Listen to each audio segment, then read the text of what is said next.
What we found from the latest 2014-15 Icon Brands results is that Icon brand status has declined and is continuing to do so over the past couple of years. What that says to us is that consumers are using brands less loyally than they had in the past, and they're also trusting brands a lot less than they had in the past. So consumers are expecting a lot more, expecting brands to understand their nuances, who they are on a personal level, to innovate consistently. That's really important.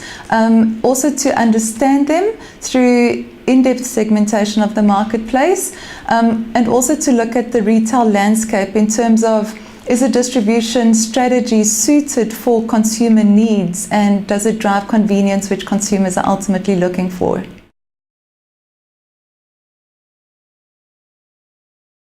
It's a definite reality. 60% of retail sales currently are in modern retail, and there's a huge proportion, of course, then 40%, which is in the shadow economy.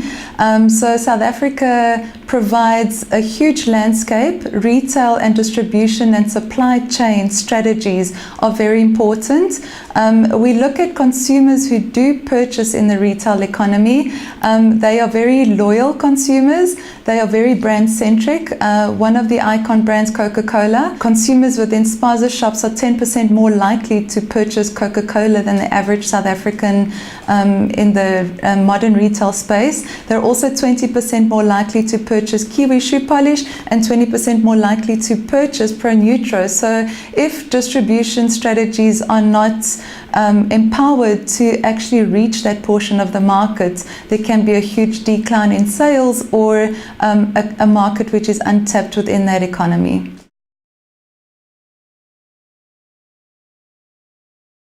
What we looked at, and through other analyses we've conducted, is that there are definite nuances between different townships in South Africa. So we can't assume all consumers within townships are the same.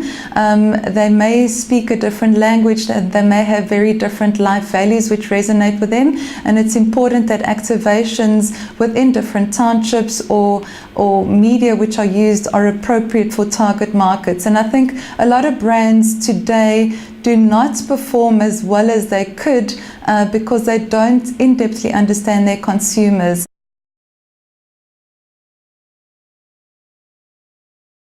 It's quite amazing to see how clean slate brands, there's generally an openness from consumers to use them. We've asked consumers locally whether they would purchase branded goods, and we see that trend declining. There's an openness from consumers to actually buy brands which are the store's own brand, for example.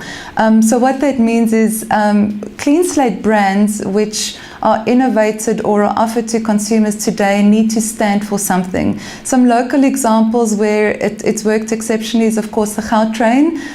They've really serviced a consumer or citizen expectations according to their service expectations. They're relevant. Another exceptional example is a toilet paper called Who Gives a Crap, which is in Australia. They stand for something exceptional, which is really giving 50% of their profits towards building formal toilets within their community, because 40% of their population basically doesn't have any formal toilets. And they make their toilet paper from recycled materials and actually deliver to consumers. So they really understand what consumer needs are, and of course contribute towards a greater good doing that.